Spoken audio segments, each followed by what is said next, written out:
രാവിലെ ജോലിക്ക് പോകാൻ ഇറങ്ങുമ്പോൾ വഴിയിൽ കിടന്ന ഒരു സ്വർണ്ണമാല കിട്ടിയാൽ നമ്മൾ എന്ത് ചെയ്യും? അതിൻ്റെ ഉടമയെ കണ്ടെത്തി തിരിച്ചേൽപ്പിക്കും അല്ലേ? ഇനി മാല ലഭിച്ചത് ഒരുപാട് കഷ്ടപ്പാടുകളുള്ള ഒരു കൂലിപ്പണിക്കാരനായാലോ? കൊല്ലം മയ്യനാട് സ്വദേശി അൻസാറിന് ഇത്തരത്തിലൊരു മാല കിട്ടി. അയാൾ ചെയ്തത് എന്താണെന്നല്ലേ ഈ ഒരു വാർത്ത കണ്ടു നോക്കൂ. എന്തിനും ഏതിനും കൊല്ലം എന്ന പേര് കൂടി ചേർത്താൽ വൈറലാകുന്ന കാലത്താണ് ഇങ്ങനെ ഒരു വാർത്ത കൂടി സംഭവിച്ചിരിക്കുന്നത്. കൂലിപ്പണിക്കാരനും മയ്യനാട് മുക്കം സ്വദേശിയുമായ അൻസാർ ജോലിക്ക് പോകാനായി സൈക്കിളിൽ മയ്യനാട് ഭാഗത്തേക്ക് വരുമ്പോഴായിരുന്നു റോഡിൽ എന്തോ കിടന്ന് തിളങ്ങുന്നത് ശ്രദ്ധയിൽപ്പെട്ടത്.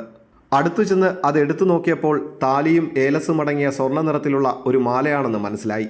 ജീവിതം പ്രാരാബ്ധങ്ങൾ നിറഞ്ഞതാണെങ്കിലും മനസ്സിൽ മറ്റൊരു ചിന്തയും കടന്നു വരാതെ അപ്പോൾ അതുവഴി വന്ന പലരോടും മാല കളഞ്ഞുപോയിട്ടുണ്ടോ എന്ന് തിരക്കി. ഉടമയെ കണ്ടെത്താനാകാഞ്ഞതോടെ പ്രദേശത്ത് താമസിക്കുന്ന റിട്ടയേർഡ് SI ഫിറോസിന്റെ വീട്ടിലെത്തി വിവരം പറഞ്ഞു. തുടർന്ന് ഇരവിപുരം പോലീസ് സ്റ്റേഷനിലെത്തി മാല പോലീസിന് കൈമാറി. മാല ലഭിച്ചിട്ടുള്ള വിവരം പോലീസും റിട്ടയേർഡ് SIയും സമൂഹ മാധ്യമങ്ങളിലൂടെ പങ്കുവച്ചു. ഒടുവിൽ മാലയുടെ ഉടമയെ കണ്ടെത്തി. വീടുകൾ കയറിയിറങ്ങി പപ്പടം വിറ്റ് ഉപജീവനം നടത്തുന്ന ശൈലയുടേതായിരുന്നു 3 പവനോളം വരുന്ന മാല. കടയിൽ പോയി മടങ്ങുമ്പോഴായിരുന്നു മാല നഷ്ടപ്പെട്ടത്. എൻ്റെ വീടാ പോയ സത്യം പറഞ്ഞ ഇതിൻ്റെ ഉടമ വന്നാൽ മതി എന്ന് പറഞ്ഞു.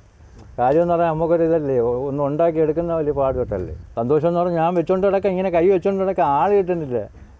ഇത് ഇവിടെ എല്ലാം ചോദിച്ചിട്ട് പറഞ്ഞാൽ ആരും മുതലല്ലെന്ന് പറഞ്ഞു. സമൂഹ മാധ്യമങ്ങളിൽ കൂടി മാല ഇരവിപുരം പോലീസ് സ്റ്റേഷനിലുണ്ടെന്ന വിവരം അറിഞ്ഞതോടെ മകളെയും കൂട്ടി ശൈല പോലീസ് സ്റ്റേഷനിലെത്തി. ഏലസും താലിയുമുള്ള മാല താൻ ധരിച്ചു നിൽക്കുന്ന ചിത്രം പോലീസിനെ കാണിച്ച് ബോധ്യപ്പെടുത്തിയ ശേഷം മാല സ്റ്റേഷനിൽ ഏൽപ്പിച്ച അൻസറിന്റെ സാന്നിധ്യത്തിൽ ഇരവിപുരം സ്റ്റേഷനിലെ സബ് ഇൻസ്പെക്ടർ സബിത ശൈലയ്ക്ക് മാല കൈമാറി.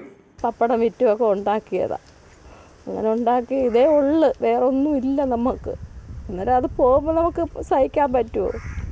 മക്കളെ കല്യാണം പെൺമക്കളെ അയച്ചിട്ടും എൻ്റെ ഭർത്താവ് അത് എടുത്തില്ല. കൊള്ളതിരിക്കട്ടൊന്ന് വാടകയ്ക്ക് താമസിക്കുമല്ലേ, ഒരു അസുഖം വന്നാലോ എന്തിനും ഇതേ ഉള്ളു. അതുകൊണ്ട് ദൈവം നമുക്ക് തന്നതാ. ആ മനുഷ്യൻ ദൈവമാണ്, ഞങ്ങൾക്ക് ദൈവം. മാല കിട്ടിയ സന്തോഷത്തിൽ ശൈലയും മാല ഉടമയ്ക്ക് തന്നെ തിരികെ കൊടുക്കാൻ കഴിഞ്ഞതിൻ്റെ സന്തോഷത്തിൽ അൻസറും സ്റ്റേഷനിൽ നിന്നും മടങ്ങി. കഷ്ടപ്പാടുകൾക്കിടയിലും തനിക്കു കളഞ്ഞു കിട്ടിയ സ്വർണം അതിൻ്റെ ഉടമസ്ഥയെ ഏൽപ്പിച്ച് മാതൃക കാട്ടിയ അൻസാർ എന്ന ഈ മനുഷ്യൻ, ഈ നന്മയാണ് നാം മാതൃകയാക്കേണ്ടത്, പാഠമാക്കേണ്ടത്. പ്രദീപ് വാളത്തുങ്കലിനൊപ്പം സുധീഷ്, അമൃത ന്യൂസ്, കൊല്ലം.